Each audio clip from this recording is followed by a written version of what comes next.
E agora vamos convidar vocês para participar do último painel do CITUS 2026, que é o painel Além do Espetáculo. Como grandes eventos estão transformando ISG em legado cultural, social e econômico. Como grandes eventos estão transformando... Iremos continuar agora com a moderação de Viviane Suê, CEO do Intus. Aplausos para a Viviane, por favor.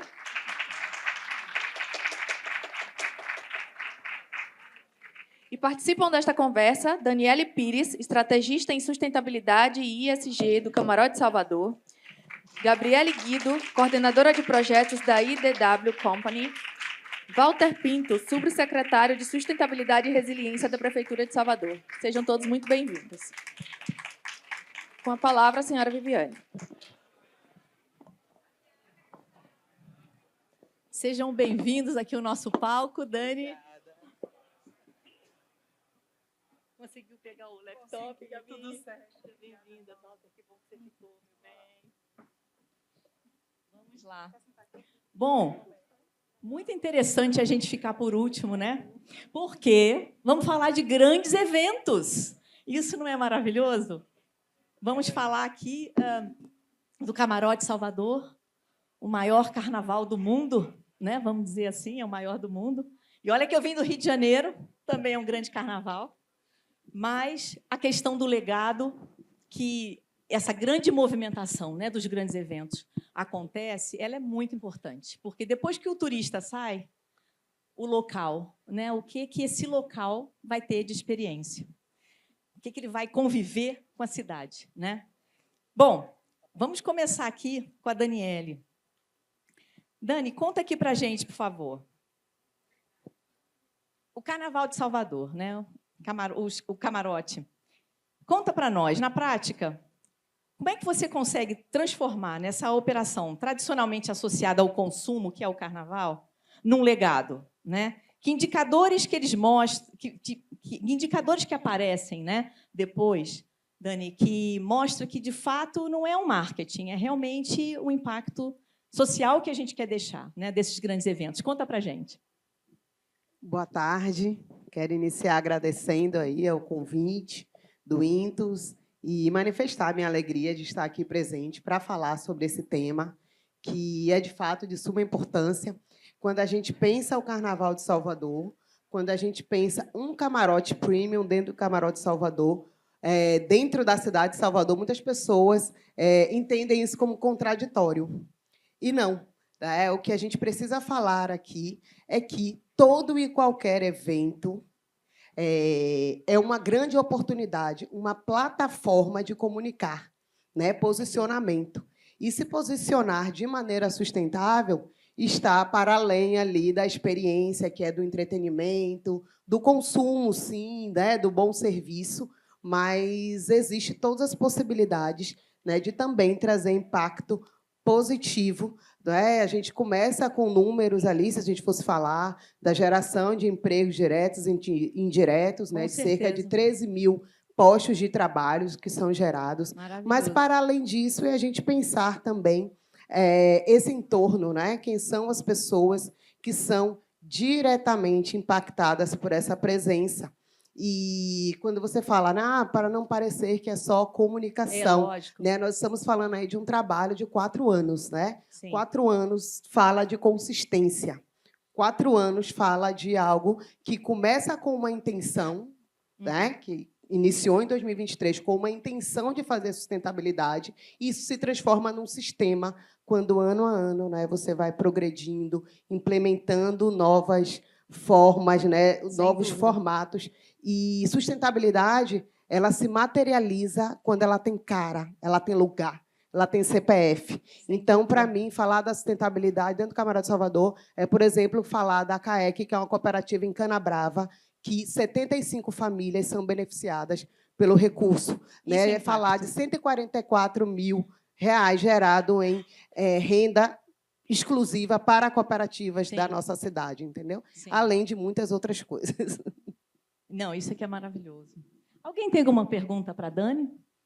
A gente interage aqui um pouco mais, já estamos no final, né? Querem fazer alguma pergunta para a Daniela? que você poderia, talvez, dizer para o Carnaval do Rio de Janeiro, por exemplo, né? Que experiências que você usa no Camarote Salvador, que você acha que poderia passar para outros carnavais dentro do Brasil?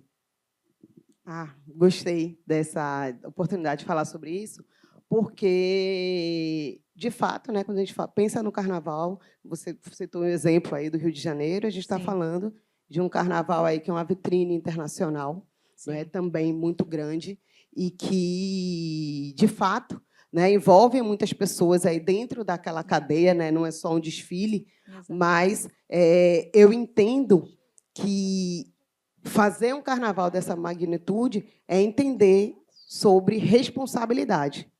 Né? É uma responsabilidade muito grande, não só pela vitrine que ele é e pela quantidade de pessoas que ele envolve diretamente, mas também a gente está falando de uma responsabilidade que está para além, que é a responsabilidade de deixar legado. Né? E deixar legado é pensar no que acontece depois do Carnaval. Sim, sem dúvida. Não é nos dias ali da apresentação, como não é em Salvador apenas nos 6 dias, né, Valtinho? A gente tem aí pensado de muitas formas, não é, em como tratar o Carnaval para algo além ali dos dias, digamos, de espetáculo, né, que as pessoas vão se divertir. Ali, na verdade, é a culminância mais do que a gente faz ao longo do ano. Sem dúvida. Não, e aí a gente vamos conversar com o Walter, né, Walter? Tem aí um olhar muito grande, né, da cidade, né? Como é que a gente planeja essa cidade para receber essa quantidade de turistas? Como é que é isso? Conta um pouquinho aqui para a gente. Muito boa tarde a todas as pessoas. Que bom que vocês ficaram aqui até agora. Sim. Para a gente é uma grande honra estar compartilhando um pouquinho sobre essa experiência do Carnaval. É uma grande operação, Viviane. No dia seguinte da quarta-feira de cinzas, a gente já começa o planejamento do Carnaval do ano seguinte. Sem dúvida. E é uma mega operação, e eu estava até provocado aqui pela professora Tânia Fischer, né, professora da graduação e do mestrado, a que eu deixo algum abraço. A professora perguntou assim, qual é um grande case de governança? E aí eu respondi na lata para ela que o grande exemplo é o Carnaval de Salvador. Sim. Porque ele consegue reunir os poderes públicos, né, locais, e também, por vezes, internacionais, num sentido de oferta da melhor forma, né, de serviços públicos e fazer com que a cidade funcione, com que as pessoas tenham segurança, que as pessoas possam trabalhar e que as pessoas tenham alegria, como trouxe aqui o nosso presidente Freixo. E então esse Carnaval ele começa esse planejamento e Salvador tem exportado um pouco dessa experiência. Sim. Nós temos já há algum tempo um masterplan que é coordenado pela empresa de turismo, né, que é a Saltur, e que tem uma visão realmente espacial com toda a programação de tudo que vai acontecer. Então os camarotes, exemplo aqui do camarote Salvador, que Dani trouxe o exemplo, todos os equipamentos públicos que estarão também disponíveis durante os dias de festa, os serviços públicos, enfim, todo esse olhar para o funcionamento de uma cidade que não vai deixar os demais serviços adormecerem. Então, muitas pessoas continuam trabalhando nos hospitais, bancos trabalham também até certo momento, e uma cidade que vai receber um volume de turistas absurdo. Sim. Então, Sim.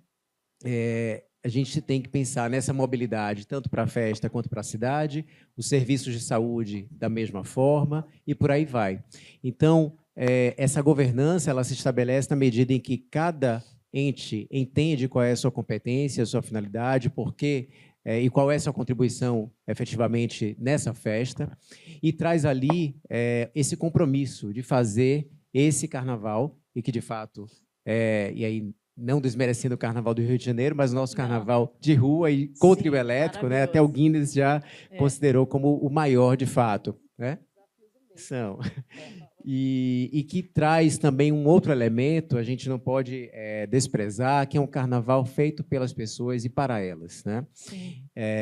E o carnaval não existirá apenas se tivermos as marcas, se tivermos apenas os trios elétricos, mas se a gente não tiver o componente humano, ele não vai acontecer. Não vai acontecer. Então, ele não vai acontecer porque são as pessoas que são os grandes foliões, são os músicos, são as pessoas que trabalham na coleta seletiva, são as pessoas que trabalham na segurança, né, nos serviços de saúde. Então, o olhar para o social do Carnaval de Salvador, de fato, tem sido um grande diferencial nessa estratégia de desenvolvimento e de governança também. Não, sem dúvida. E se a gente pensar o Carnaval como um patrimônio cultural, né, e entender que a preservação desse patrimônio cultural pode gerar aí uma prosperidade, que é o que a gente fala muito dentro do Intus, dentro do Citus, que a gente tem falado nesses 2 dias, né? Que a gente consegue prosperar através desse desenvolvimento econômico, desse turismo que chega na cidade, que consome, né? E esse dinheiro que entra, ele fica aqui e faz prosperar pequenas, médias empresas, até microempresas, né, que acontecem durante o Carnaval, que vivem ali, não é muito bacana. Excelente. Vamos fazer perguntas aqui. Oh, que bom! Temos várias perguntas para você, Walter. Boa tarde. Primeiro, saudar o seu painel, né, que finalmente chegamos no final, que podemos fazer pergunta, né? A gente estava se queixando já há um tempinho. Pois é. Então, muito obrigado pela oportunidade. Conteúdo, né? Era muito conteúdo, muita gente. Pedimos desculpas, mas a gente vai consertar. Deveria ser 3 ou 4 dias, né? Não é? Eu acho também. Pois é, tem que pensar para o ano que vem. Vamos planejar. Então, eu sou Duda, sou jornalista e guia de turismo. Minha pergunta vai ser mais para você, Walter, também para a senhora, Daniela, a respeito da mobilidade, né? No Carnaval de Salvador, temos um espaço absolutamente obsoleto, né? Não dá mais, né? É o maior aperto, e desde que me entendo por gente, já se fala no novo circuito. Esse novo circuito não sai do papel nunca. Né? Você falou que no dia seguinte, a quarta-feira de cinza, já começa a planejar e tal. Então, a minha pergunta vai ser muito direta: onde será o novo circuito de 2027?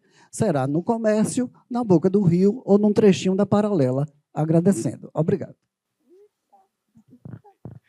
Então, a minha informação é que os circuitos permanecem os mesmos, né? Então, existe, de fato, essa grande demanda, né, por uma mudança de circuito, mas também há um clamor, né, de manutenção e de requalificação dos circuitos.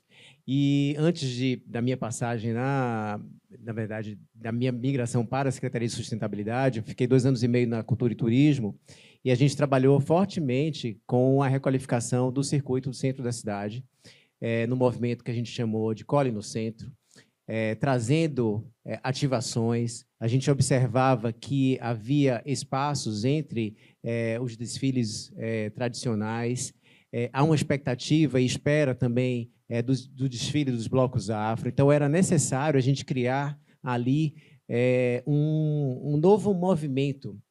E, nesses 2 anos e meio, é inegável observar esse crescimento o ressurgimento, se assim a gente puder chamar, do circuito do centro da cidade, a utilização novamente da Praça Castro Alves, ou seja, as pessoas estão tomando as ruas. Em especial quando a gente está falando de um carnaval que foi retomado com a pipoca. Né? A pipoca tem invadido o carnaval novamente, o que para a gente é um momento de grande felicidade.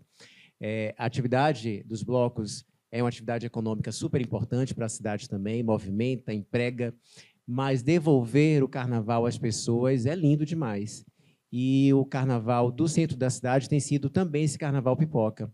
Então, obviamente que a gente tem observado também esses momentos de grande pressão no circuito, em especial no Barrondina, no sábado de carnaval, é quando a gente encontra o maior fluxo de pessoas, baianos e turistas, e criar estratégias para que a gente amplie esse circuito ou a oferta, né, de uma atração cultural no centro da cidade, acho que é super válido. Sem contar que a gente tem um circuito Batatinha, que é no centro histórico, centro antigo da cidade. Além disso, a gente tem o carnaval nos bairros.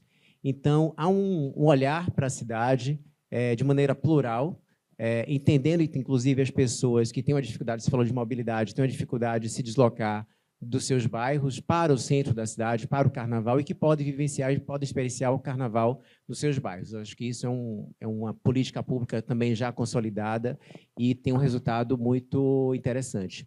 Então, discutir, ao meu ver, não estou trazendo uma resposta oficial da prefeitura, discutir, ao meu ver, a requalificação, o fortalecimento, em especial dessa cultura, que hoje é um patrimônio. Eu acho que é muito mais válido do que a gente talvez está pensando em novos circuitos do Carnaval. Legal. Mais perguntas. Boa tarde. Aqui é o Vitor Luca Martins, que também é estudante de turismo do Colégio Central, e também sou nerd barra geek, que também, mais que perguntas, também para sugerir para quem quiser responder também os palestrantes aí, fazer umas sugestões aí também para trazer também o bloco Diversão Brasileira, que é o bloco dos dubladores, que é da terra do Freixo aí, que também poder trazer esse bloco Diversão Brasileira, Herbert Richards, para o Carnaval de Salvador. E também para trazer também mais dubladores para outros eventos aí, como o Bonodoro, como também o Bonodori. E também trazer mais eventos geek também, eventos geek inédita da cultura otaku também, e também ter a possibilidade de trazer mais esses dubladores também, influências da cultura nerd, que também eu sou um grande fã de dublagem e da cultura nerd. Obrigada. Muito bom. Para quem quiser responder aí eu fico grato. Gabi, eu acho que você podia falar um pouquinho, né, de evento aí. Vocês rodam o Brasil com eventos, e aí eu acho que é importante a gente ampliar, né, essa discussão. Bom gancho. Engraçado que eu já vou aproveitar, né, apesar de eu estar aqui oficialmente representando a IDW Company, eu já trabalhei nesses eventos que você falou, da Bonodori, Gamepolita, são eventos que têm uma mobilização turística muito grande também, né? A gente está falando de uma parcela de comunidade que consome games, que consome histórias e narrativas. Isso é muito interessante e importante também, mas eu acho que isso conecta com uma coisa muito legal, que a gente compreendeu os nichos de atuação de cada evento, de cada espaço que a gente vai ter. Né? A gente está num mundo que com muitas variações de grupos e muitas variações de comunidades, e a gente vê a importância de a gente atender cada uma delas. Cada uma vai falar de uma forma de consumir, cada uma delas vai falar de uma forma de se conectar com o mundo. Né? E aí, para falar um pouco mais da minha experiência mesmo como coordenadora de projetos da IDW, que é a agência que é full service, né, que é investidora e realiza o Afropunk no Brasil. Isso eu acho que é uma oportunidade importante, que quando a gente está falando de turismo e de sustentabilidade, a gente junta duas coisas que são muito fundamentais e que, como o Dani falou, como o Valtinho falou também, de como elas geram um impacto, né, muito grande no nosso dia a dia. E é importante que a gente reconheça esse impacto. O Afropunk é um festival internacional que acontece em Salvador e que há mais ou menos 2 anos começou a circular o Brasil com a versão pocket, para que literalmente essa experiência chegue para diferentes grupos. Nem todo mundo pode viajar, então a gente tem feito sempre uma cidade do Nordeste, uma cidade do Sudeste, pensando que nosso público tem esse desejo, mas a gente não espera que todo mundo viaje para ter uma experiência. A gente acredita que as capitais, que os nossos estados, os lugares que a gente tem ido, têm uma potência, sim, para receber esses eventos. É uma escolha muito séria quando a gente decide manter o Afropunk Brasil em Salvador, porque a gente está falando de como é que a gente entende que a cidade se mobiliza. Né? São 5 anos de evento. Hoje, no último ano, a gente bateu recorde de impacto econômico. Foram 136 milhões de reais gerados para a cidade. Isso se conecta diretamente com o turismo, porque a gente recebe mais de 26 países e todos os países, ou todos os estados do nosso país estão lá no evento também. Do Amapá do Oiapoque ao Chuí, literalmente, tem alguém lá no Afropunk indo para assistir os espetáculos que a gente gera ali. Então, a gente está falando de pessoas que vão ficar pelo menos 5 dias na cidade, que vão ver os equipamentos culturais, que vão conhecer mais a nossa cultura, que vão estar num período tão emblemático quanto o Carnaval, que é o Novembro em Salvador, né, que vai falar. A gente tem um Novembro pulsante na cidade, que eu lembro muito eu tive o prazer de estar na secretaria junto com o Valtinho e lembrava de Pedro Tourinho falando: eu quero ver as pessoas em novembro confusas.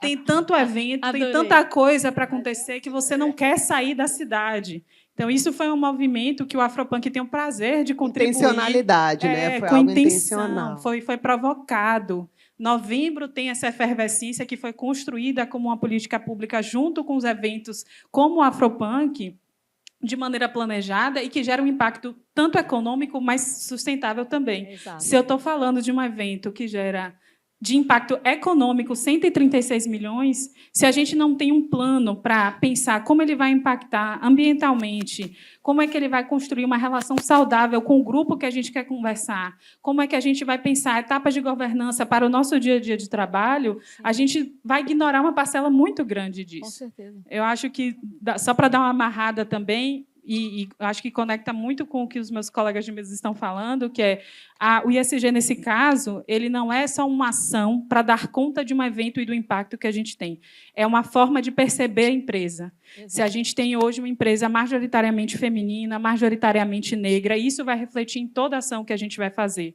Sim. E aí a gente vai pensar, enfim, ações muito diferentes nesses 3 âmbitos para que esse evento ele seja coerente, né? A gente está falando de potencialidade, de estimular a negritude nesse país, de ter um espaço seguro de celebração e de expressão. A gente não pode ser incoerente disso também não vir com muita responsabilidade social e ambiental também.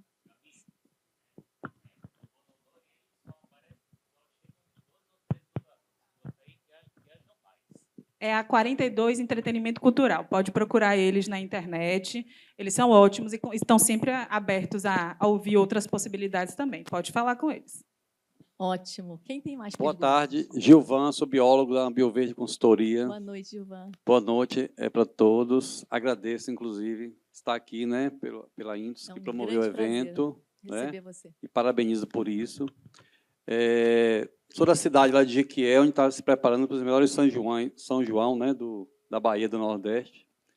E minha pergunta é se vocês participaram do programa de descarbonização do Carnaval de Salvador, né, dentro das perspectivas aí das mudanças climáticas, né, ações para mudanças climáticas, onde esses grandes eventos hoje estão preocupados com o evento Carbono Zero. Se vocês têm alguma experiência a passar na perspectiva aí das ações que vocês já promovem, né, a questão da redução dos resíduos, também a matriz energética que foi utilizada, e passasse um pouco para a gente, se vocês têm uma experiência, se participaram desse evento da descarbonização do Carnaval. Acho que foi ano passado, não foi esse ano, não sei se teve. Eu ouvi falar no passado. Obrigada pela sua pergunta. E eu acho que é importante, sim, a gente compartilhar, falar sobre isso.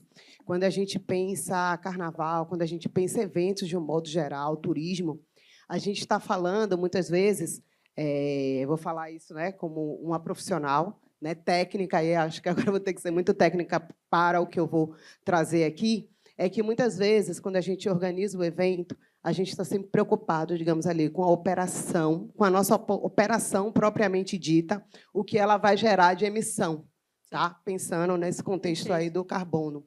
Mas, quando a gente pensa um evento como o Carnaval, um evento como o Afropunk, que traz gente do Brasil todo, né? Quando pensa a política pública, nesse âmbito, né, da geração mesmo, né, da emissão ali de carbono, o que, na verdade, impacta mais, esse ano assim, eu fiz um estudo bem detalhado a respeito disso, né, que o que mais impacta é o trânsito de pessoas, Sim. a vinda das pessoas para Salvador. Ao mesmo tempo que a gente tem que estimular, obviamente, essa vinda para os eventos, para o Carnaval, nós estamos falando também do maior desafio de trabalhar a sustentabilidade dentro de eventos, dentro do turismo, que é justamente essa mobilidade, esse deslocamento de pessoas para a cidade, que é o maior gerador de emissão, né? Que é o escopo 3 ali, né? do estudo de gases de efeito estufa, né? Que a gente fala sobre clientes.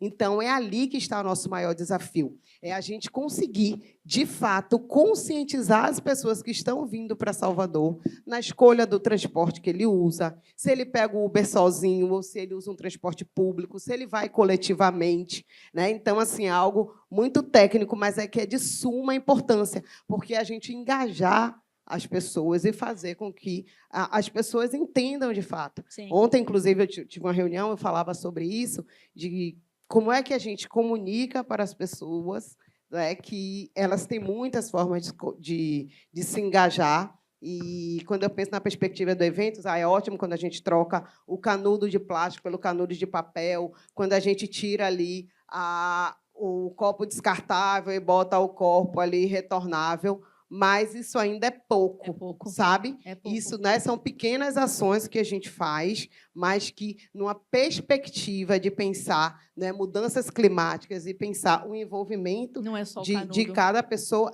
são muito mais coisas envolvidas. Então, nesse estudo que eu fiz esse ano, o que a gente se deu conta é isso. A gente está tão preocupado com a operação, mas a gente falou, nesse estudo, né, que nós fizemos a neutralização, né? É um evento, né? O Camarote de Salvador é um evento carbono positivo, tá? Sim. A gente faz 110% de neutralização. A gente neutraliza não só exatamente o que a gente emite, mas a gente faz essa neutralização de um número a mais, né? São 110%, mas esse desafio não deixa de acontecer, porque 83% do que é gerado, né, nessa emissão de gases de efeito estufa, ele vem do deslocamento. A gente está falando de um Sim. evento que, em 6 dias, reúne Sim. aí cerca de 27 mil pessoas. Uau. Tem uma coisa sobre isso, eu acho que, enfim, como técnica, você vai trazer ainda outros aspectos, mas aí eu queria trazer um ponto importante que você mencionou também, Dani, que é sobre a comunicação. Essa relação com o público pode trazer coisas muito positivas. E aí eu acho que é também um convite, quando a gente pensar o ISG e todas essas políticas que são estabelecidas em qualquer empresa, que a comunicação não seja só para pagar marca, mas seja para criar um diálogo com a comunidade que você tem ali.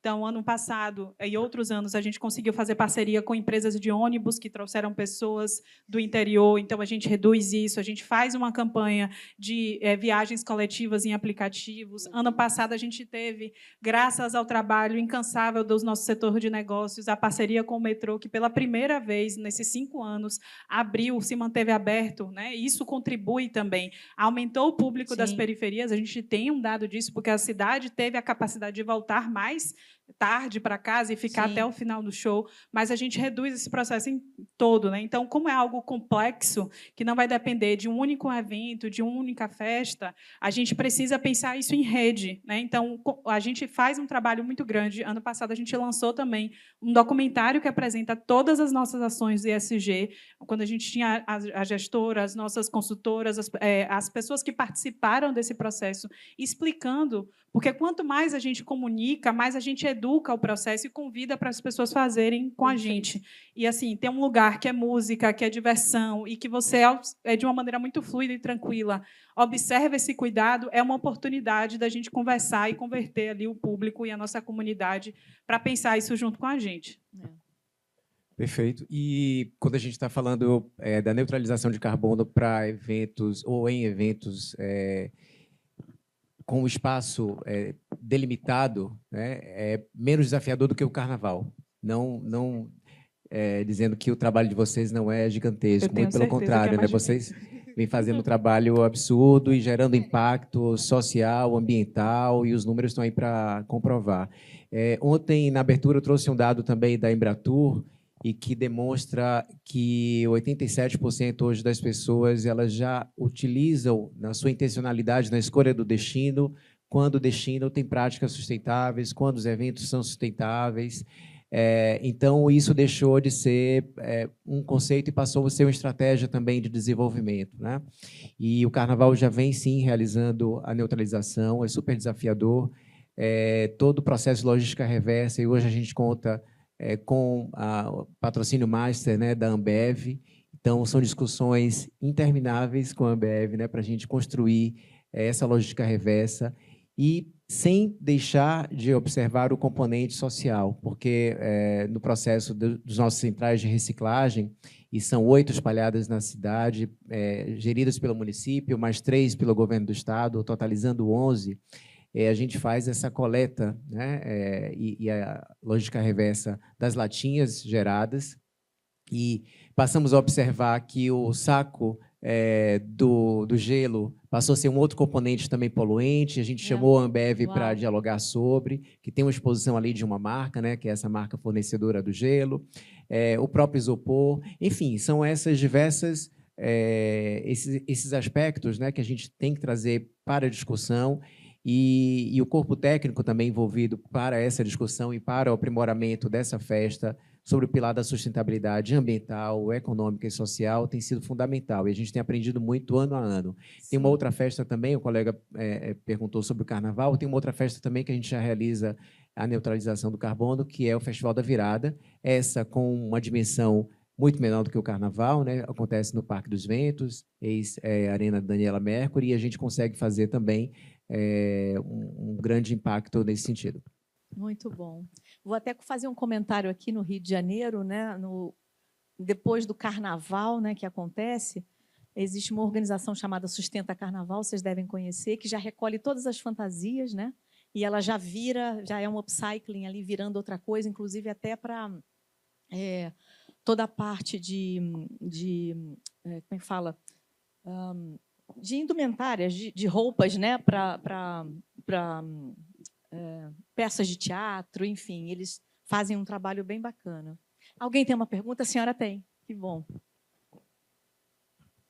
Bem, eu queria cumprimentar, né, pelo magnífico evento, dizer que foi uma satisfação encontrar aqui, né, alguns dos nossos ex-alunos, né, da Escola de Administração da UFPA, e dizer o seguinte: eu tenho uma proposta de nós construirmos itinerários formativos para este pessoal que vai dar continuidade a isso que vocês estão fazendo.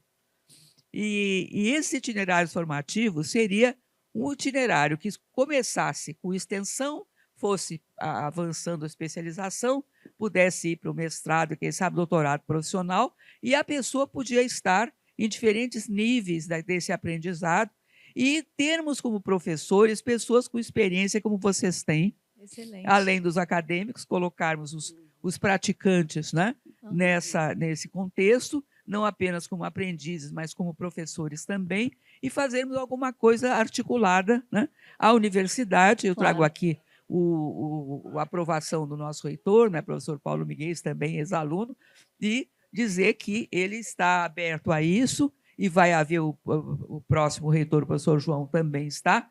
Vamos fazer alguma coisa mais articulada em termos de formação, e no próximo evento, quem sabe a gente já tem algo para apresentar. Excelente, excelente ideia. Inclusive, até a sua pergunta é muito pertinente. Não, sua pergunta não, a sua colocação é super pertinente, porque eu gostaria de fechar aqui fazendo uma pergunta rápida para cada um de vocês. Se vocês tivessem que falar para os gestores públicos, para os produtores de grandes eventos, uma grande ideia que pudesse deixar um legado, que impactasse rapidamente, qual seria na organização de grandes eventos? Essa fórmula mágica de uma grande ideia que fecha, eu acho que ser honesta, né, é importante com relação a isso, porque é desafiador né, trabalhar sob a ótica da sustentabilidade.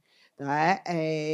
E eu estou falando desafiador não porque não é possível fazer, ou desafiador não porque é algo que, digamos assim, não seja interessante, muito pelo contrário. Né, todos os painéis que estiveram aqui, eu sei que ao longo desses 2 dias, né, isso foi trazido de maneira muito objetiva, né? Quais são todos os benefícios prática, e o quanto que a prática, né, a implementação da sustentabilidade em todo e qualquer projeto faz toda a diferença. A professora assim, foi muito feliz no que ela falou agora, que é na questão mesmo do processo formativo. Porque mais cedo a gente falava, né, ODS, digamos, né, os Objetivos de Desenvolvimento Sustentável. Para mim é muito comum, para a Gabi é muito comum, mas não são assuntos que ainda, né, que não estão, digamos assim, no domínio de todos. Então, digamos assim, trazer isso de fato como um assunto comum, formar pessoas. E esse final de semana eu tive a oportunidade de estar num projeto que eu acho que é muito interessante, que é o Teatro Escola, né, que é uma iniciativa, né, Walter já esteve lá comigo também, outra oportunidade esse final de semana, e é a formação de profissionais da cultura, né, da gestão cultural. É uma formação específica para pessoas negras, né, gestores culturais. E esse ano eles colocaram um módulo de sustentabilidade, que é falar de pensar desde quando você pensa a cultura, quando você pensa a gestão cultural, você incluir o ISD, você Com inserir a certeza. sustentabilidade nessa base que eles têm Com que estar, certeza. né, no planejamento, como diretor, na Exato. verdade. É antes de você decidir qual é o local, é antes de você decidir qual é o serviço que você vai oferecer, quais são as atrações, enfim, mas você trazer isso para esse cerne do planejamento. E isso só vai acontecer quando, de fato, as pessoas tiverem informação do que é, como isso Exato. pode acontecer, Exato. e para que isso seja uma grande construção. Então, acho assim que não vai partir de uma cabeça, de um evento apenas, porque Sim, de tem uma soluções rede. que funcionam nos eventos que eu faço e que se aplicam à realidade. Vai se aplicar à realidade de Salvador, talvez não se aplique ali à realidade de Jequié, como a outra pessoa trouxe, né? Então, digamos assim, talvez esse modelo único, acho que Não isso vai existe. partir muito de uma construção coletiva e Perfeito. formativa que Perfeito. precisa E a acontecer. partir da ideia da nossa professora aqui, Isso, fantástico, muito bem importantíssimo. colocado. Eu É acho através que disso. endosso muito a fala de Dani no sentido de que a gente... eu gosto dessa pergunta porque ela nos leva ao oposto dela, né? E isso é muito importante. A gente precisa cada vez mais compreender a complexidade de tomar decisão e de realizar as coisas. Sim. Não tem como a gente brincar de fazer evento, porque a gente tem um impacto direto na vida, na segurança, no meio ambiente, em todo mundo que está ali. E a gente não faz sozinho, nada. Perfeito. Então, assim, a gente senta na mesa da prefeitura, a gente senta na mesa do governo do estado, a gente precisa desses apoios para um evento do entretenimento acontecer, assim como é o caso de Dani também, né? Quando a gente fala das experiências do Camarote Salvador, a experiência com a cultura e entretenimento, elas precisam andar cada vez mais juntas e pensadas de maneira coletiva, porque a gente não tem como resolver problemas muito complexos com atitude simples ou com soluções muito fáceis. Sim. Se fosse fácil, a gente já teria resolvido e o meio ambiente não estaria desse jeito, né? Exatamente. Então, eu acho que assim, nós somos um evento baseado em comunidade. Acho que isso é um destaque também. E que eu acho que uma das coisas que faz mais sentido para a gente é o contato direto e atender a nossa comunidade. O que é que ela precisa naquele momento? Como é que aquele evento vai ficar confortável climaticamente? Como é que vai ser confortável no aspecto de diversidade? Então, eu acho que a maneira mais simples que eu consigo te dizer é que é muito difícil, mas que a gente só consegue fazer se a gente tiver muitos atores e agentes trabalhando juntos. Muito bom, muito bom. E aí, pegando o gancho aqui de Gabi, eu super concordo também com o que vocês trouxeram, e aí eu trago uma outra contribuição em cima disso, com essa colaboração, né, multilateral, esses atores todos envolvidos, sociais, institucionais, tem algo que tem que vir para a mesa e encontrar uma equação, e não é simples essa equação, que é justamente o binômio, né, do investimento e o retorno. E esse retorno tem o retorno simbólico, o retorno de imagem, o retorno financeiro também, e o retorno do ESG. E eu tenho observado muito na discussão, quando é o poder público apoiando as iniciativas, que ela tem que entender. Estou patrocinando, mas o que é que teremos de retorno? Quer seja da atração do turismo, quer seja do desenvolvimento de novos negócios, desenvolvimento de uma cadeia produtiva, enfim. E, por outro lado, também entender como as marcas chegam, né, e qual é esse grande propósito. Então, entender dessa relação, como a gente utilizar dessa relação, extrair dela o melhor, né, para que, de fato, o impacto gerado no território seja positivo para as pessoas, para o meio ambiente, com reflexos, sim, econômicos de prosperidade para as pessoas ali envolvidas. Então, quando a gente traz isso para a mesa, né, quando o Gabriela trouxe aqui essa anedota, né, essa metáfora da mesa, quando você tem esses atores com capacidade de decisão e muitas vezes os interesses são antagônicos, né, ou muito particularizados, e a gente tem que entender o que é que vai fazer bem para a coletividade. Então, eu digo que, de fato, esse que é o grande desafio dos gestores, encontrar a solução dessa equação. Não, certeza. E quanto mais a gente envolve essa comunidade nas decisões, mais pertencimento elas têm, né? Isso vai de encontro muito assim a visão do Intus, a nossa visão. O que faz uma cidade ser única é quando as pessoas que estão lá se sentem pertencendo, elas vão cuidar, elas vão preservar, né? E aí é toda essa cadeia. Excelente, pessoal. Muito obrigada, Walter, Dani, Gabi. Foi um prazer enorme estar moderando, estar conversando, na verdade, esse bate-papo tão importante. E encerrando aqui o nosso evento, não é mesmo? Eu não sei, acredito, se alguém tem mais uma última pergunta para a gente encerrar. Desculpa.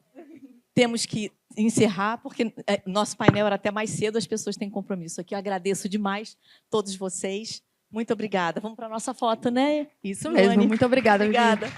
Vamos fazer nossa foto oficial.